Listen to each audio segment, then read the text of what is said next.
ये वीडियो भी बीम्स के बारे में है। इस वीडियो में हम कंपोजिट बीम का एक प्रॉब्लम हल करेंगे।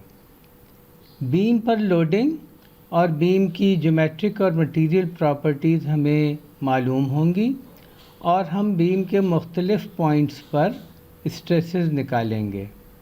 प्रॉब्लम स्टेटमेंट में पढ़ता हूँ। Two steel plates have been welded together to form a T-shaped beam, strengthened by securely bolting to it the two oak timbers shown in figure. The modulus of elasticity is 12.5 gigapascal for wood and 200 gigapascal for steel.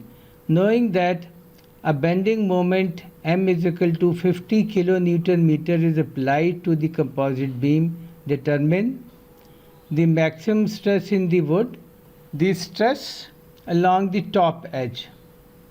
ये हमारी beam के cross section है। नीले रंग से steel दिखाया है और सुर्ख रंग से वुड। डायमेंशंस आपके सामने हैं। ये टॉप पर 200 मिलीमीटर है और ये 20 मिलीमीटर है इसकी विड्थ। इसी तरह जो स्टील की ये जो वर्टिकल प्लेट है जो कि वेल्ड हुई हुई है यहाँ पर, ये 300 बाई 20 मिलीमीटर है और ये जो दोनों वुड के पीसेस हैं इनकी डायमेंशन 75 mm बाई 300 mm है। एक तो हमने स्ट्रेस यहाँ पे निकालनी है और दूसरा हमने वुड पे मैक्सिमम स्ट्रेस निकालनी है। वो हम इस वक्त पता चलेगा जब हम न्यूट्रल एक्सिस निकाल लेंगे। तो न्यूट्रल एक्सिस से जो सबसे ज़्यादा डिस्टेंस होगा यहाँ का या यहाँ का, तो वहाँ पर स्ट्रेस होगी तो हम फिर वो पहले डिस्टेंस पता कर लेंगे और फिर हम स्ट्रेस निकाल लेंगे। अब हम अपने प्रॉब्लम के सॉल्यूशन पर आते हैं। सबसे पहला स्टेप जो है वो ये है कि कंपोजिट क्रॉस सेक्शन को होमोजीनियस क्रॉस सेक्शन में तब्दील कर दिया जाए। हम इसको वुड के क्रॉस सेक्शन में भी तब्दील कर सकते हैं और हम इसको स्टील के क्रॉस सेक्शन में भी तब्दील कर सकते हैं। वुड के क्रॉस सेक्शन में हमें तब्दील करना ज़रा आसान लग रहा है तो हम इसको वुड के क्रॉस सेक्शन में तब्दील कर देते हैं, जिसका मतलब है हमें सबसे पहले n की वैल्यू निकालनी होगी और वो हम इस तरह निकालेंगे कि हम ई स्टील को ई वुड से डिवाइड कर देंगे। तो 200 डिवाइडेड बाई 12.5 तो हमें नंबर 16 मिल जाएगा। तो जहाँ जहाँ भी स्टील है वो अब 16 गुना चौड़ा कर दिया जाएगा। तो टॉप पर स्टील था, उसकी डायमेंशन 16 गुना चौड़ा कर दें तो ये टॉप डायमेंशन 3200 हो जाएगी और इसकी जो ऊंचाई थी वो उतनी की उतनी ही रहेगी।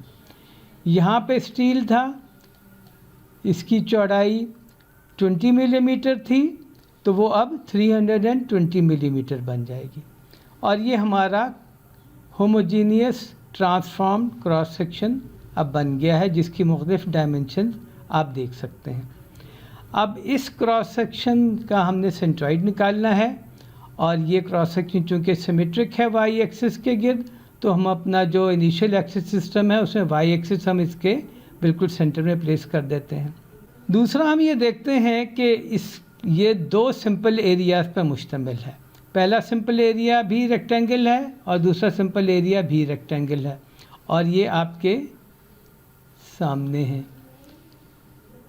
इन रेक्टेंगल्स का सेंट्रॉइड भी हमें पता है कहाँ पर है, तो वो हम मार्क कर लेते हैं और हम अपना जो जी एक्सिस है यानी कि जो हमारा जो ओरिजिनल एक्सिस सिस्टम है उसका जो सेंटर है, ओरिजिन है, वो हम बॉटम रेक्टेंगल के सेंट्रॉइड पर प्लेस कर देते हैं। ये आर्बिट्रेरी होता है, हम इसको नीचे भी रख सकते थे, ऊपर भी रख सकते थे, मगर हमें आसानी ये है कि हम इसको यहाँ पर रख लेते हैं और हम अपने न्यूट्रल एक्सिस की लोकेशन फिर इस एक्सिस सिस्टम के रेफरेंस से निकालेंगे। पहला स्टेप हमारा है कि हम सेंट्रॉइड की लोकेशन निकालें। उसका फार्मूला आपके सामने है कि हम हर सिंपल एरिया का फर्स्ट मोमेंट लेंगे एक्सिस के सिस्टम के गिर्द और उसको टोटल एरिया से डिवाइड कर देंगे, यानी कि वाई बार जो कि सेंट्रॉइड की लोकेशन है वाई एक्सिस पर, वो बराबर है summation of y bar a divided by summation of a, यानी कि हम हर लोकल सेंट्रॉइड का ओरिजिन से डिस्टेंस लेंगे और उसको उसके अपने एरिया से मल्टीप्लाई करेंगे और तमाम एरिया जो हैं उनकी ये वाली फर्स्ट मोमेंट ऐड कर लेंगे और उसको टोटल एरिया से डिवाइड कर लेंगे। अच्छा, चूँकि हमने जो सेकेंड एरिया है यानी कि बॉटम वाला रेक्टेंगल है, एक्सिस सिस्टम हमने इसके सेंट्राइड पर ही रखा था, तो उसका ये डिस्टेंस y बार तो ज़ीरो हो जाएगा, तो वो कंट्रीब्यूट कुछ भी नहीं करेगा। और यही वो आसानी थी जिसके लिए हमने ओरिजिनल एक्सिस सिस्टम का ओरिजिन यहाँ रखा था। तो न्यूमरेटर में कंट्रीब्यूशन सिर्फ टॉप के एरिया से आएगी यानी कि इससे, और वो 160 इसका डिस्टेंस है सेंट्रॉइड का यहाँ तक का, और उसका एरिया है 3200 मिलीमीटर बाई 200 मिलीमीटर। और ये तमाम हम कैलकुलेशन हम करें तो हमें जवाब मिलता है 50 मिलीमीटर, यानी कि जो हमारा एक्सिस सिस्टम है सेंट्रॉइड उससे 50 मिलीमीटर ऊपर है।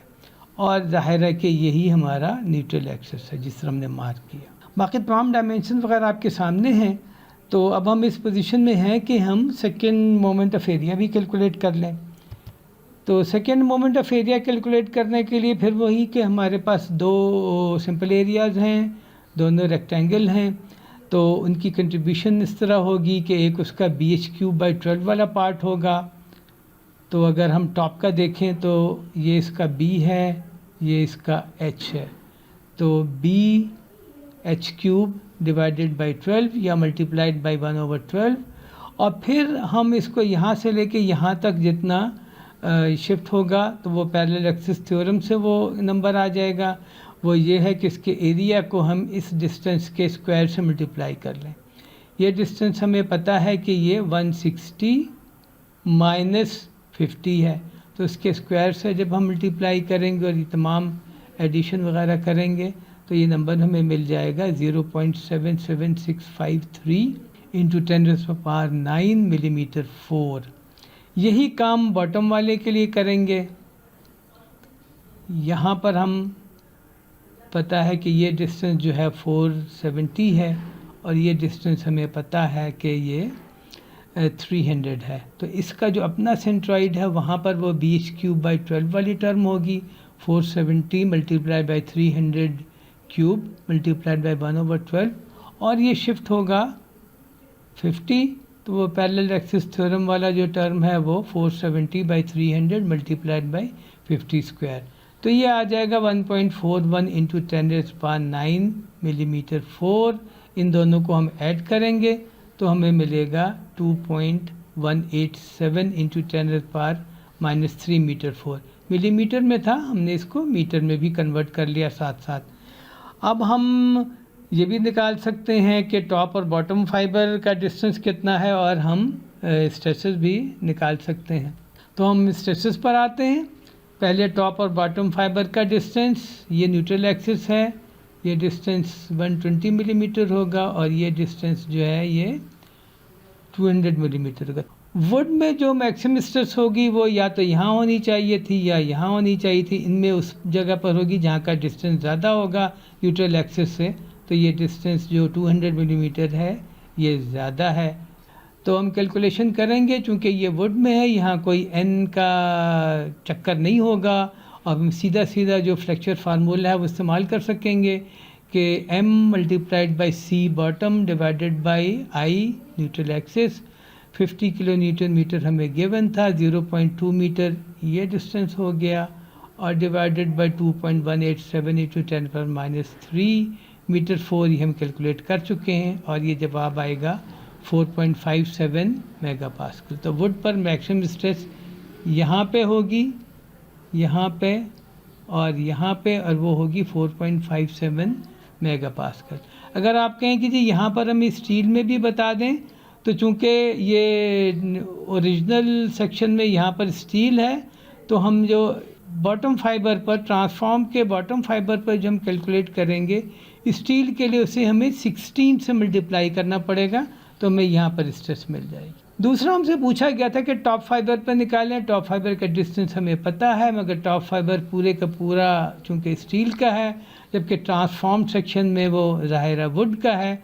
तो हम फार्मूला तो वही इस्तेमाल करेंगे, मगर n का फैक्टर अब अपना रोल जो है वो प्ले करेगा। तो 16 n की वैल्यू 16 है, 16 आ गया, multiplied by 50 kilo newton metre जो m की वैल्यू है। सी टॉप जो है वो 0.12 मीटर है और डिवाइडेड बाय INA, और ये सब कैलकुलेशन जब आप करेंगे तो आपको मिल जाएगा 43.9 मेगापास्कल स्टील के पार्ट में टॉप फाइबर पर। तो जो चीज़ें हमें कही गई थी वो हमने अब कैलकुलेट कर ली हैं, तो हमारा प्रॉब्लम सॉल्व हो गया है। उम्मीद है आपको ये वीडियो पसंद आई होगी और कंपोजिट मटेरियल पर स्ट्रेस कैलकुलेट करने के प्रॉब्लम के बारे में आपको अब बेहतर आगाही हासिल हो गई होगी। Thank you very much.